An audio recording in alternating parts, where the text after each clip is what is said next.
ගොඩක් අලුතෙන් පටන් ගන්න ව්‍යාපාර ටික කාලයක් යද්දි වහලා දානවා.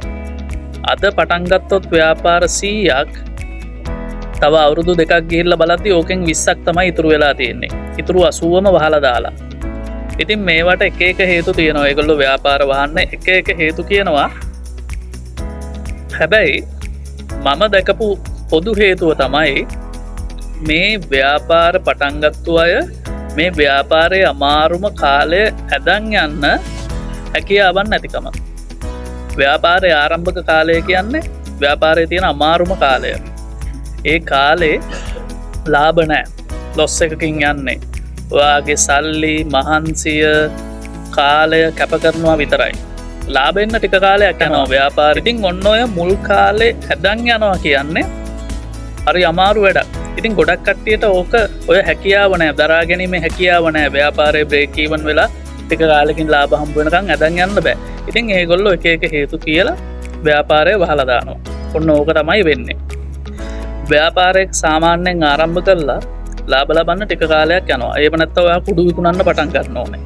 එහෙම නැත්නම් සාමාන්‍ය නීත්‍යානුකූල ව්‍යාපාරයක් පටන් ගත්තොත් අනිවාර්යෙන් ව්‍යාපාරය හරියට ස්ට්‍රීම් ලයින් වෙලා පොඩි කස්ටමර් බේස් එකක් හදාගෙන සේල්ස් වැඩි කරලා ලාභ ලබන්න ටික කාලයක් යනවා.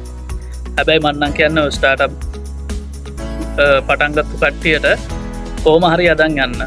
ව්‍යාපාරයේ අවශ්‍ය තැන්වලදී චේන්ජ් කරාට කමක් නැහැ. ව්‍යාපාරයේ ස්ට්‍රැටජිස් චේන්ජ් කරාට කමක් නැහැ අවශ්‍යතාවය අනුව. හැබැයි ව්‍යාපාරයෙන් එක්සිට් වෙන්න එපා. අල්ලගෙන යන්න.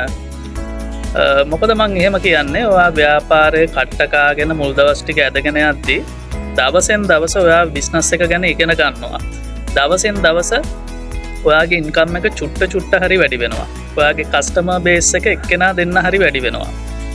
ඔයාගේ ප්‍රොඩක්ට්ස් ගැන, ඔයාගේ සර්විසස් ගැන තියෙන කස්ටමර් අවයානස් එක පොඩ්ඩ හරි වැඩි වෙනවා.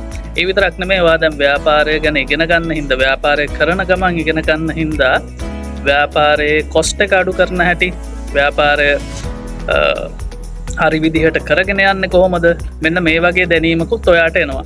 ඉතින් මෙන්න මේ විදිහට ඉන්කම් එක වැඩි කරගෙන කොස්ට් එක පොඩ්ඩ අඩු කරගෙන යද්දී ව්‍යාපාරය ලාභ ලබන කාලය වැඩි ඈතක නෙමෙයි. ඉතින් ව්‍යාපාරයක් පටන් ගන්න ඉන්නවා නම්, එහෙම නැත්නම් ළඟදී ව්‍යාපාරයක් පටන් ගත්ත කෙනෙක් නම් පොඩ්ඩක් ඕක ඇදන් යන්න. අනිවාර්යයෙන්ම ලාභ ලැබෙනවා. ඒ ලාභ ලබන දවසත් වැඩි ඈතක නෙමෙයි.